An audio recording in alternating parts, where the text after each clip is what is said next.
Hi, everybody. It's me, Carmine DeStefano, the Bookman. And after finding out that my webcam microphone sucks ass, I decided I had to do that video over with my condenser microphone. So I do apologize for previous videos that nobody really saw. But whatever the case, I just finished Donkey Kong Bananza, and I have to tell you that the game's extraordinary. I'm going to do this in a little bit more of a concise manner. The game really is one of the greatest games I've played in a long time, probably one of the greatest games I've ever played. It is nonstop fun. It is completely customizable to how you would want to play the game. It is ridiculously colorful. It's funny at times. It's heartwarming at other times. It has some really good music. It has great characters, the whole spiel, and it's just a whole lot of fun to play.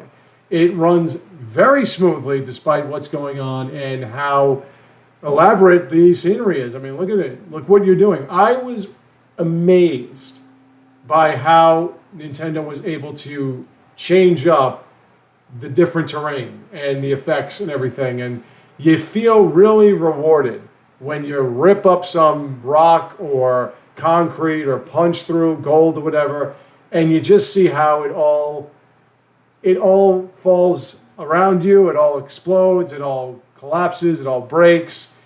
It's really a power fantasy to the nth degree. It's incredible. It's so imaginative. It's so much fun. It can be played for hours. You can do whatever you want with it. You can go straight head first into the end. You can jerk around and try to find every banana, every fossil, whatever it is. Fossils work as a form of currency where you can buy, different outfits for both Donkey Kong and Pauline. Sorry. And those outfits do have their own bonuses, their own benefits, and what have you. But you don't need to worry about that. You can just keep breaking shit. You can use the scenery as a means to sculpt whatever you would like. You could just do that. It's whatever you want it to be. I played through it for all of you. It is, your typical story about friendship, working together, how everybody has their own abilities, strength and panache, or any other kind of nuance or whatever. Everything about it was tremendous. The character of Pauline, unlike some so-called AAA Games of the Year type candidates and winners, is a kid character that you can completely appreciate. At least you can stomach her, unless you really have a problem with young ladies, but that's your personal issue, not mine. I'm not saying that because she reminds me of my older sister, and I don't mean back when we were kids, I mean now. I'm saying it because she really isn't there too much. She really doesn't take up too much of your attention. She doesn't demand too much. She's not whiny. She's not a pain in the ass. She's not annoying. She's not bitter. She's just cute and upbeat and a whole lot of fun to deal with. And on top of that, the woman that voices her over has a very nice voice. Very nice singing voice.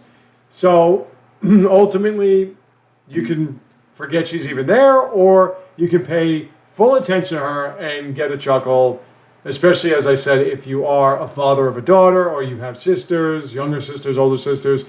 She's really a lot of fun. The whole game is simply colorful and enjoyable. There are some frame rate drops, but when you see what the game is handling overall, you can totally and utterly put up with them because they're few and far between, and they don't take that long. The end game, however, now 99% of the time I was having a tremendous experience. But I think Nintendo, with the re-release of Dark Souls 1, the port of Elden Ring, whenever that happens, and the the Switch 2 exclusive coming from Software itself in Duskbloods, is giving them a bad influence, because the last few games I've played from them, it seems as if the final boss in general, just way too difficult. Whether it was Tears of the Kingdom with Ganondorf and the sword fighting and everything, whether it was, I'm not sure about Zelda Echoes of Wisdom, but Mario plus Luigi Brothership, the last few oh my God, the last few hours or so were unconscionably difficult. Excuse me, I'm just having a hard time speaking right now. This one is the same thing. Void Kong and King K. Rool are off the charts. So throughout the course of the game, you have your typical balanced difficulty. You're not overwhelmed by enemies. You utilize skills and problem solving.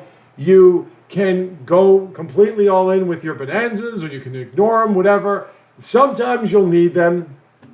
Often that's with these mini games and subquests and what have you to find more bananas and everything.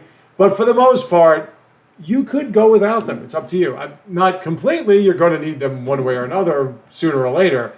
But you don't really need to worry too much about them until the last bosses, especially the King K. Rool boss.